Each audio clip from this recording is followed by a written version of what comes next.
Good afternoon. Thanks for joining us as we hit 4 o'clock on your Tuesday afternoon. I'm Tom Green. And I'm Kim Christensen. We begin with some breaking news at this hour. 6 people are hurt after a car crash in Wheatridge. Kipling just reopened within the last 15 minutes between West 50th and West 58th Avenues. It's really close to Arvada as well. We know this involved 2 cars, one with 2 adults, and another car with 4 teenagers inside. Wheatridge police say those who are injured don't appear to have life-threatening injuries. Police say they expect this area, though, to be closed, or at least parts of it. It looks like it's all open now. It had been closed prior to that. We have a crew on the way. We're going to bring you more if we get more information. On I-70, it's been a rough week so far. More delays are coming tonight. CDOT says they're going to have to conduct emergency repairs. That on a bridge over eastbound 70 at Kipling. They have 2 lanes closed there. Only one is remaining open. That's also affecting the northbound traffic on Kipling. This now a live look from Sky 9 as some of the work taking place on the bridge. CDOT telling people what you might see from right there. Find another route. They expect the closures are going to last well past the evening rush. Yeah. Not good timing. What is never good timing is sometimes rain when you're not expecting it. We are keeping an eye on the skies. We could see some rain showers later tonight. Yeah, certainly looks like that. So let's get to Kathy and talk about those clouds and our immediate forecast. You know what? We've got scattered showers and thunderstorms out there, you guys, that we're tracking. So it's very hit and miss, but you get caught underneath one of those, you're going to get a brief heavy downpour, some gusty winds and some lightning. Thankfully, nothing severe, but these dark clouds certainly building in as the evening drive just gets underway. Up over the I-70 corridor and some of those higher passes, a great drive today, no issues at all. Your weather headlines include scattered storms tonight, cooler weather tomorrow with showers, but a nice warm up just in time for your weekend. Temperatures today, 71 in Denver, 86 in Lamar, 82 in Pueblo. Winds are starting to pick up. We're tracking a cold front that's coming in later tonight from the north. And that cold front is starting to generate some showers and thunderstorms that are tracking from the west-southwest toward the east. A lot of lightning with these storms, but it's almost like popcorn in a pan on the stove. They're just kind of hit and miss, and they're moving really quickly. From the west toward the east with a brief heavy downpour, little thunder around the Byers area, out toward Denver and down toward Castle Rock. And so we'll continue to monitor the radar for you over the next few hours. Things will start to slow down. And then tomorrow, we've got an even better chance of rain along with cooler weather. There is the chance for some marginal thunderstorms across northeastern Colorado tonight. We will just see some fast-moving showers between now and about 10 o'clock. Tomorrow, a whole different story. We're going to break down the timing of that northern cold front in weather in just a bit. A traffic stop in Thornton turned out to be anything but routine this morning. Bullets ended up flying right in front of a recreation center. And based on the scene, how it looks, there were multiple shots fired between an officer and suspect near 112th and Colorado this morning.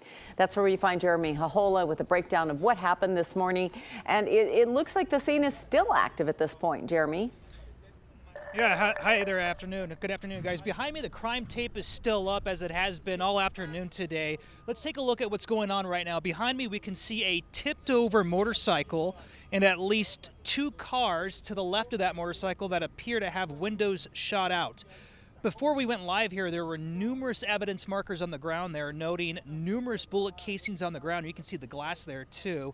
Now, here's what police say happened. According to a police press release this morning, a Thornton police officer saw a man driving erratically on 112th and Colorado just before 8 o'clock. Police say the officer initiated a traffic stop, and then the driver ran from that on foot. Another police officer responded and saw that man in this parking lot here. According to police, the man fired a gun at the police officer first. That officer then returned fire, hitting and killing the suspect. The responding officers were not hurt. Police so far have not identified the man. In the meantime, a team of investigators with the Adams County District Attorney's Office will now investigate this incident. This is actually the second time Thornton police have been involved in a fatal shooting. Actually, 2 weeks ago today, they fatally shot a man and a woman after a suspected carjacking that began in Thornton and then ended up in Lakewood. That investigation is still ongoing. In the meantime, the officer that was involved in this morning's incident has been placed on standard leave, and the rec center remains closed until possibly tomorrow as this scene here remains active. Live in Thornton, Jeremy Hohola, 9 News. All right, many hours later, still happening. All right, thank you, Jeremy. Today, Auraria campus officials held a virtual meeting talking about the ongoing protests they're having at the Tivoli Quad. It was just yesterday that protests ended up putting the campus on lockdown for about an hour, while protesters held a sit-in inside of the CU Denver Student Commons. 10 people ended up being cited for trespassing and interference. Auraria officials say this is an example of escalation from protesters, and they say based on arrest and citation records, many of them are not students or faculty. More than half of the individuals protesting on our campus are believed to have no direct connection with our campus and are using escalating tactics in playbooks that we've seen play out on campuses across the country. It's the second meeting in the last 2 weeks. The first one came after protesters occupied the Tivoli Student Union. That was the same day that police ended up putting zip ties on doors that lock people inside. Meanwhile, at Harvard today, pro-Palestinian protesters have voluntarily taken down their tents in Harvard Yard. This came after university officials agreed to discuss questions about its endowment. Harvard says its president and another dean will meet with the protesters about their concerns and the war in the Middle East. Meanwhile, the student protest group said in a statement that their encampment has outlasted its utility. Developing this afternoon, at least 8 people were killed in a crash in Ocala, Florida. That's about 45 miles south of Gainesville. Florida Highway Patrol says the bus had about 50 farm workers in it when a truck sideswiped it, forced it off the road. The bus hit a tree before it flipped. 45 people were taken to the hospital, 8 in critical condition. Troopers arrested the driver and suspect he was under the influence. The National Transportation Safety Board has released some early findings about the collapse of the Francis Scott Key Bridge in Baltimore. The NTSB's preliminary report says the cargo ship that hit the bridge had 2 power outages triggered by electrical breakers that were mistakenly tripped. And that caused the ship to lose power and crash into the bridge, bringing it down in seconds and killing 6 construction workers.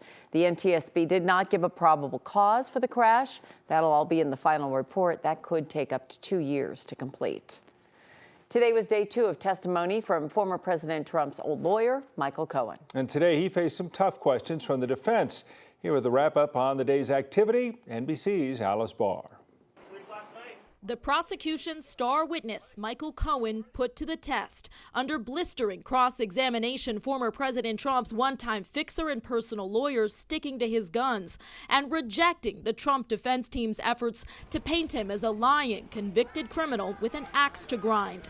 Cohen's testimony ties together past witness accounts and documents outlining payments right before the 2016 election to keep ex-porn star Stormy Daniels quiet about an alleged one-night stand, all of which Mr. Trump denies.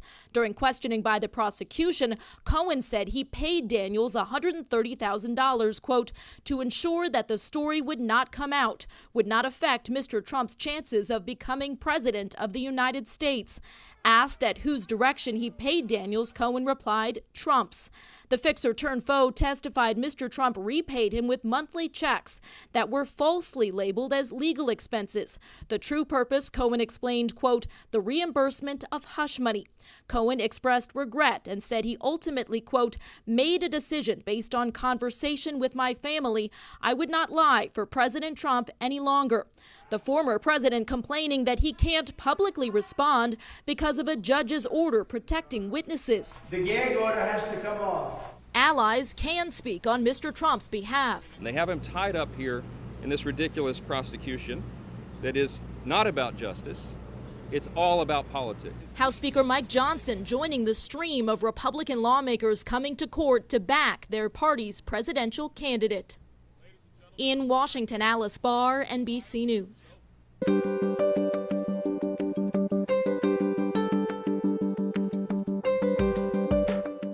Well, wouldn't it be nice if shopping for internet service was easy to read and simplified, like an itemized invoice or even like a nutrition label? When it just says right there, everything you get, don't get. Starting this month, for many customers, that is a reality. Consumer investigator Steve Steger explains the goal is to give you accurate information for comparing plans.